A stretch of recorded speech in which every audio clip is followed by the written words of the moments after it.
You are joining Making a Difference with Melissa Clark, a show that shares the compelling stories and voices of well-known and everyday people who change the world in big and small ways. Enjoy our guests, call in, or just listen to be inspired. For this show was made with you in mind. Please join us every Saturday at 2 p.m. Eastern Standard Time with our special guests. And you can listen to our recast at www.melissaclarkshow.com.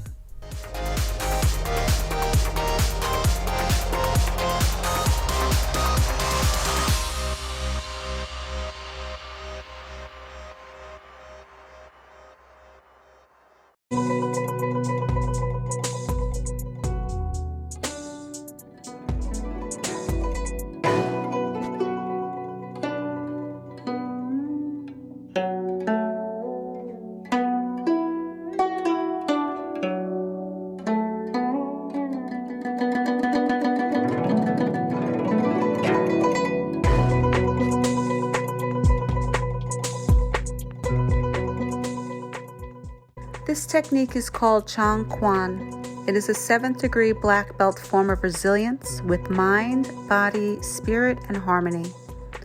It represents the heaven's power of creation. What Master Smyer is demonstrating is respect, focus, mental and physical harmony.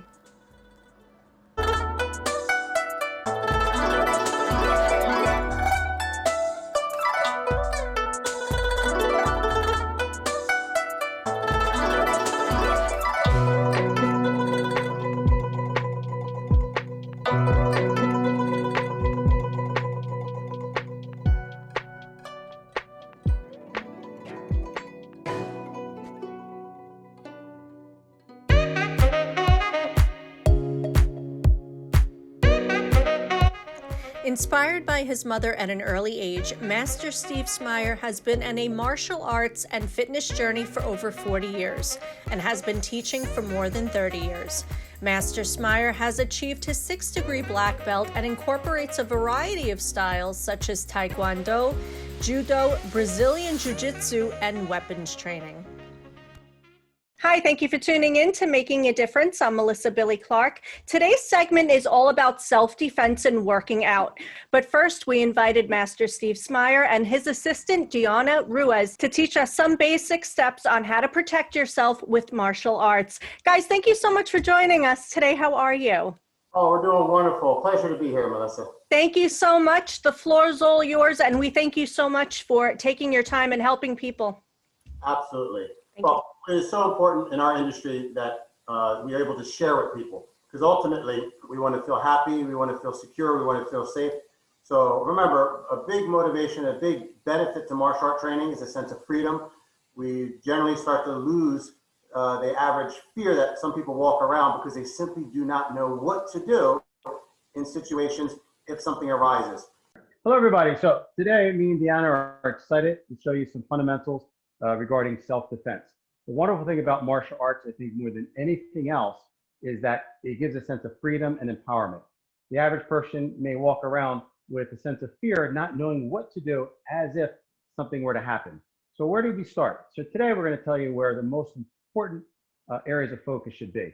Doesn't matter which type of self-defense you do. If you're involved with Taekwondo, karate, Judo, there's certain foundations that you need to understand, and from there you can do anything you need. All right, without them, nothing really works.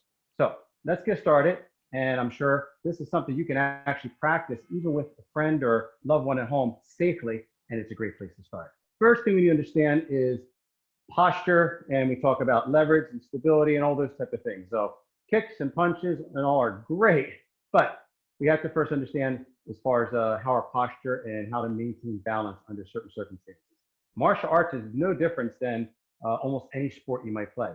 All right, so we're going to compare it to exercise because it's a direct parallel. As fitness instructors, me and Deanna, we teach a lot of clients the proper ways to do a plank, and that actually feeds into self-defense quite nice. For example, so if Deanna is actually in a plank position, standing as if she's on the ground, her shoulders should be down, arms should be out, elbows lined up with the shoulders. and this should be maintaining a lot of stability, no motion. In self-defense, this is very important because if I can move this axis, this axis, this axis, she'll start going off balance. That's stability.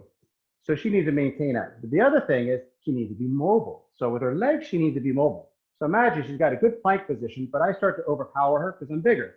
So she'll keep this stable, but she'll simply drop one leg back to accommodate. And now she still maintains stability and she still has good balance. That also works is if I was pulling her, she could step towards me. See how that works? Now, if she's already in a good stance and I'm pushing her, she can shuffle back or lunge back and still maintain. Okay, so we'll do like we do our boxing stance. Okay, or if I'm pulling her, she can lunge forward or lunge back. So she wants to maintain that stability. All right, now if you notice, Deanna, if you could turn an angle, put one leg back. When she's in this type of stance, this we call sometimes a conversation stance because with her hands open, she doesn't look aggressive, but she is confident and her hands are ready to keep me away. Two things we're going to address today, which is the most important thing you need to know. We understand stability, we understand mobility is learning how to keep somebody out of your center line. So if I'm coming around the house and trying to grab her head, her shoulders, or a punch, Deanna's already there. With the slightest move with her hand, she can keep me. And I'm actually trying, guys. I can't get in. Same thing with the other hand. It doesn't take much. And notice she's moving very mild motions. She's not leaving her, her guarded position. If I reach on the inside to control her center line, she simply parries slightly in just by as far as her center line, not beyond. So she simply just guide her hand in. If I do the other hand, in. And I could play this game all day long, trying to reach the center line. If I'm trying to reach around, it's very easy, right? You can play this as a game with a loved one at home, and it can be very hard for them to get their hand on it. So now I can't grab her neck very easy. I can't grab her hair. I can't grab her shoulders. Works great. The nice thing from here is now she's set up to be able to strike if she needs. So for example, if I come around and she gives me a nice frame, like a knife block, I'm trying to grab here, I'm actually close enough for her to do a strike. Now I encourage strikes in the beginning to be done with your elbows and knees rather than your hands and your fists, because those get damaged even with experienced practitioners. It's much safer. So if I reach and Diane frames here, and now she can take that elbow, and if she wings that elbow at me, anything from my chin to my nose to my jaw, even a little bit of contact, it does a lot of damage on me, but no damage on her. To give you a better idea, Deanna's pretty strong, so I'm gonna use my pads. All right, so if I grab her shoulder, now it's very important when she does the elbow strike, notice she's gonna pause at the end of it. Very important, she's gotta keep good posture, just like exercise principles. So once she blocks and she throws that elbow strike, notice how she keeps her head tall, okay? Want to hold that position. So she follows with the elbow, but she wants to keep her head tall so she has good balance. Okay, bring it back. So let's do it a couple times. So if I reach and I'm close enough, she could throw the elbow. Very dangerous. Now, if she hits with the elbow or misses with the elbow, great thing with elbow, and that's one of my favorite tools. You can throw them all kind of directions. Somebody's behind me, in front of me, downward to the side. So Deanna is going to follow through that elbow and add a reverse elbow if I'm still inside her area space too much. All right, so she does her frame block, she does her elbow, and now she can come back to another elbow. Okay, once again, elbow, second. All right, so if I was in closer, she's going to make a agreement not to actually hit me, please. All right, she can frame, she hit the first elbow. If I'm still in close, she can hit with the second elbow, and guess what? So she's here, she can quickly grab and throw the knee strikes as well. All right, so elbows and knees are my choice things I like to teach people, because if I can throw the elbow properly, I can throw the knee, those will turn into more effective full kicks as well. All right, so our takeaway for today is understanding a great stance is much like a plank, except you have one leg back, and then we want to maintain that natural distance. If I pull Deanna towards me, she'll lunge towards me to maintain that distance. If I push her, that's the most important thing. And then she's already ready to hardly move, very mild motions to keep me out or to parry in. So if I cannot get a good hold of her and I cannot get her off balance easily, she has tremendous opportunity and she can create time and space to basically get out of that situation and maybe escape. All right, but the moment I get her off balance, anything she wants to do, a kick, a punch, a flying triangle in Jiu-Jitsu, it doesn't matter. It just won't work. All right, so that's the first thing you need to work on. And even if you've been training for years, you want to always reinforce and get very good at it. And it's kind of like playing baseball. Don't let anybody get past first base. If they can't get a hold of you and they can't get you off balance, then you don't have to worry about getting into deeper situations. And if you have a great defense from that end, 99% of the time, you'll do wonderful. Guys, thank you so much for that. That was pretty amazing. You guys work very well together. Master Steve Smyer, when did you start doing, how did you start? Taekwondo or martial arts? Or what's the difference between them and Jiu-Jitsu? I mean, what's the difference between all those techniques? Well, martial art, think of that as a blanket statement. It's the art of warfare, really, martial art. So that can be any type of self-defense or fistic or weapon type of training. So there's everything that goes underneath that is a martial art. And simply after that, it's just different origins. Taekwondo is Korean, for example. Karate is actually Japanese based. But regardless of the style, it's all about how to use the body in ways to keep safe and a combination of offensive, defensive, motion, and so forth. So when you were doing your moves, what shouldn't one do when protecting yourself? Two things. First, body awareness. It's just like exercise. If you're not aware of your body, so if Deanna was in a situation where she felt threatened, first thing is her body awareness and surrounding awareness. Where am I at? Where can I go? Where can I escape? If I feel endangered by somebody, or is there something I can put between me and them as far as props around me? It gives me time and space, and where's the exit? And who can help me? So awareness. So this is for a younger generation too. So if we're walking around like this all the time in our phone, you're going to be a very big target and a very easily victimized. So awareness is everything, and also your body posture. Always have a sense of where you're at and able to move. And just like in exercise, we say, keep good posture, good sense of leverage, and be aware not to lose that. How long have you been doing this for? I mean, you're a master. What's the title of a master mean? I'm sorry? What's the title of a master mean? Like what can you? Well, generally most styles, what master will be is when you reach black belt level, in my interpretation and from some of the grandmasters I learned from, reaching a black belt at first means you should be, if you're a good black belt, an expert of the basics. That's it. Which is much like somebody graduating from high school, right? Now they go to college. They get a degree. So like in martial arts, you might get your first degree, second degree, third degree. But once you've gotten your master's in college, which is a much bigger than a first year freshman, right? That's like a master's in martial arts. It's usually fourth, fifth, sixth degree and up. And usually it's something that takes, somewhere around 30 years or so. So it's, with being a master has a lot to do with not just the techniques, but that you're understanding enough that you're actually teaching it and actually able to pass that knowledge on and bring that level of knowledge and experience up with other people. So to know something that well is a lot more than just being able to form it yourself. When do you recommend for a child to start martial arts?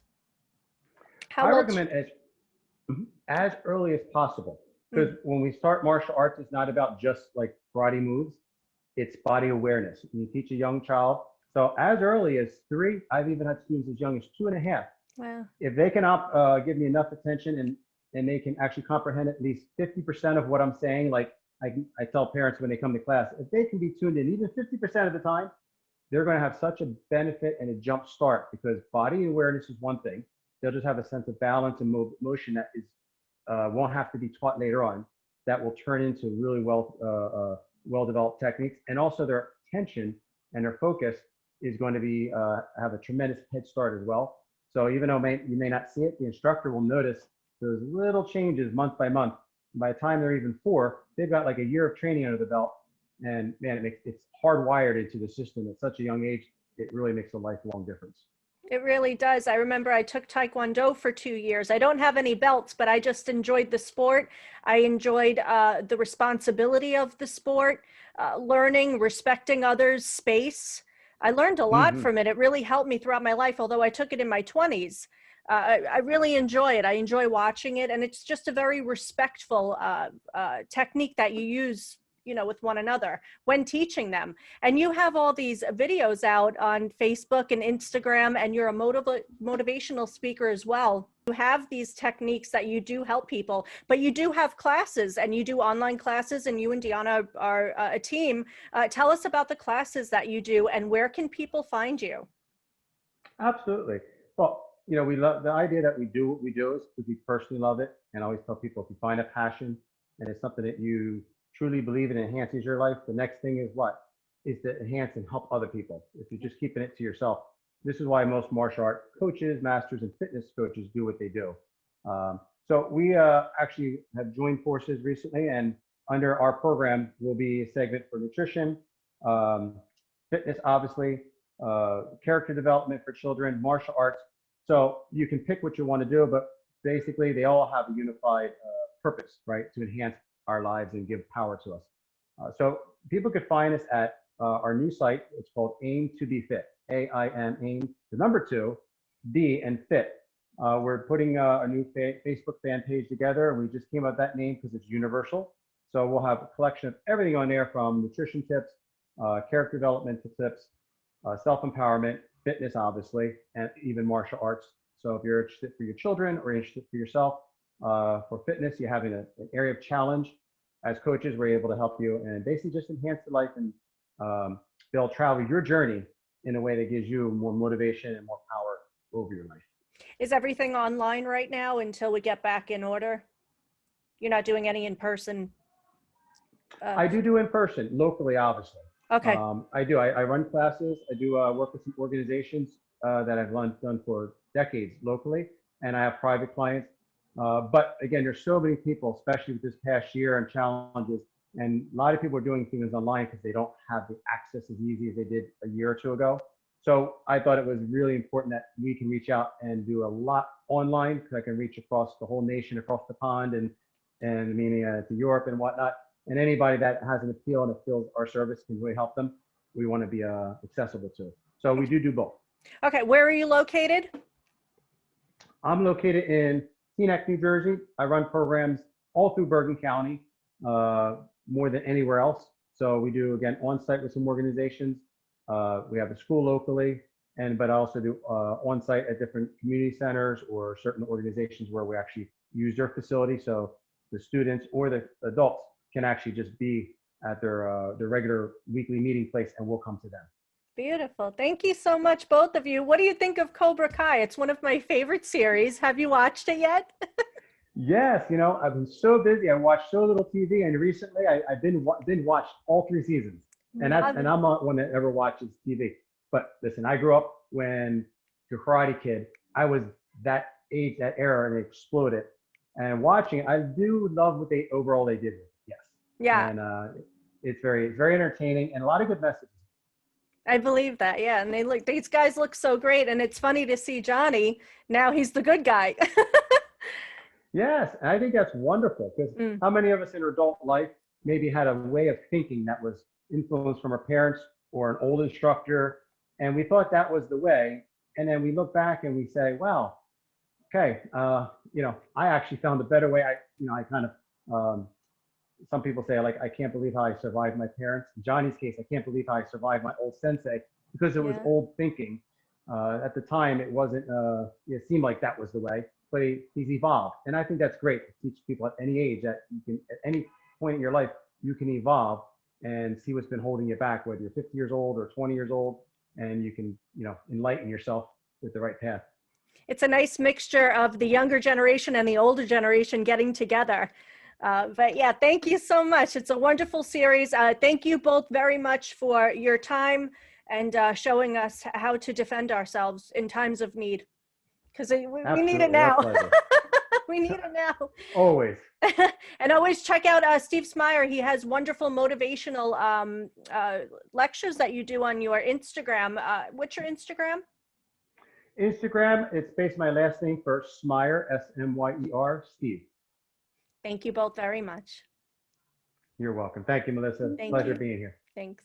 If you have a vegan product, make your vegan claim official with the only accredited vegan trademark in the world. Visit www.beveg.com. That's www.beveg.com to apply now. Making a Difference is sponsored by Preferred Health Magazine. Please visit www.preferredhealthmagazine.com today and subscribe.